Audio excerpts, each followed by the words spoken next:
മാസപ്പടി കേസിൽ SFIO നൽകിയ കുറ്റപത്രത്തിലെ കൂടുതൽ വിവരങ്ങൾ പുറത്തുവന്നു.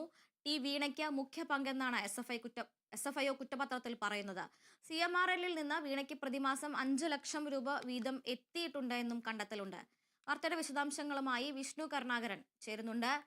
വിഷ്ണു, നേരത്തെ SFIO കോടതിയിൽ സമർപ്പിച്ച അന്തിമ കുറ്റപത്രത്തിലെ വിവരങ്ങളാണോ ഇപ്പോൾ പുറത്തു വന്നിരിക്കുന്നത്? ടി വീണ എത്രാമത്തെ പ്രതിയായാണ് ഇതിൽ അടയാളപ്പെടുത്തിയിരിക്കുന്നത്? അതോടൊപ്പം തന്നെ മറ്റ് വിശദാംശങ്ങൾ എന്തെല്ലാമാണ്? മാസപ്പടി ഇടപാടുമായി ബന്ധപ്പെട്ട് മുഖ്യമന്ത്രിയുടെ മകൾ വീണയ്ക്കെതിരെ ഇപ്പോൾ SFIO കുറ്റപത്രത്തിലുള്ളത് ഗുരുതരമായ കണ്ടെത്തലുകൾ തന്നെയാണ്. അന്തിമമായി സമർപ്പിച്ച കുറ്റപത്രത്തിൽ തന്നെയാണ് ഇക്കാര്യങ്ങൾ വ്യക്തമാക്കുന്നത്. CMRL എക്സാലോജിക് മാസപ്പടി ഇടപാടിന്റെ മുഖ്യ ആസൂത്രകയാണ് വീണ എന്ന് തന്നെയാണ് കണ്ടെത്തിയിരിക്കുന്നത്. എക്സാലോജിക് കമ്പനി തുടങ്ങിയതിനു ശേഷം ആ കമ്പനിയുടെ വളർച്ച താഴേക്കാണ് പോയത്. 66 ലക്ഷം രൂപ പ്രതിവർഷം ബാധ്യതയാണ് ഉണ്ടായിരിക്കുന്നതെന്നാണ് വ്യക്തമായിരിക്കുന്നത്. ഈ സാഹചര്യത്തിൽ CMRLുമായി ഇടപാട് തുടങ്ങിയതിനു ശേഷമാണ് പിന്നീട് അതായത് ഈ സ്ഥാപനത്തിന് സാമ്പത്തികമായ ഒരു മെച്ചമുണ്ടായത്. 2017 മുതൽ 2019 വരെ തന്നെ CMRLുമായി ഇടപാടുകൾ നടത്തിയിട്ടുണ്ട്.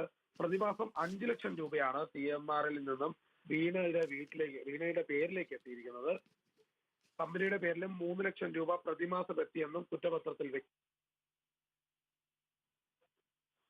അതോടൊപ്പം തന്നെ കൊച്ചിയിലെ അഡീഷണൽ സെഷൻ 7 നമ്പർ കോടതിയിലാണ് ഈ SFIO കുറ്റപത്രം നൽകിയിട്ടുള്ളത്. ഈ റിപ്പോർട്ടിൽ തുടർ നടപടികൾ കേരള ഹൈക്കോടതി സ്റ്റേ ചെയ്തിരിക്കുകയാണ്. ഇപ്പോൾ ഏതായാലും ഇല്ലാത്ത സേവനത്തിന്റെ പേരിൽ 2.78 കോടി രൂപയാണ് CMRLിൽ നിന്നും വീണ കൈപ്പറ്റിയതെന്ന് SFIO കണ്ടെത്തിയിട്ടുണ്ട്. എക്സാലോജിക് എന്നാൽ വീണ മാത്രമാണെന്നും SFIO വ്യക്തമാക്കുന്നുണ്ട്. അതായത് വീണയുടെ പേരിലേക്കാണ് 5 ലക്ഷം രൂപ പ്രതിമാസം വന്നിരിക്കുന്നത്. അതോടൊപ്പം കമ്പനിയുടെ പേരിൽ 3 ലക്ഷം രൂപയും പ്രതിമാസം എത്തിയിട്ടുണ്ട് എന്നാണ് കണ്ടെത്തിയിരിക്കുന്നത്. ഇതിനെ അടിസ്ഥാനപ്പെടുത്തി വലിയ രീതിയിലുള്ള തട്ടിപ്പ് നടത്തിയെന്നും ഇതിന്റെ മുഖ്യ ആസൂത്രക വീണ തന്നെയാണെന്നാണ് ചൂണ്ടിക്കാട്ടുന്നത്.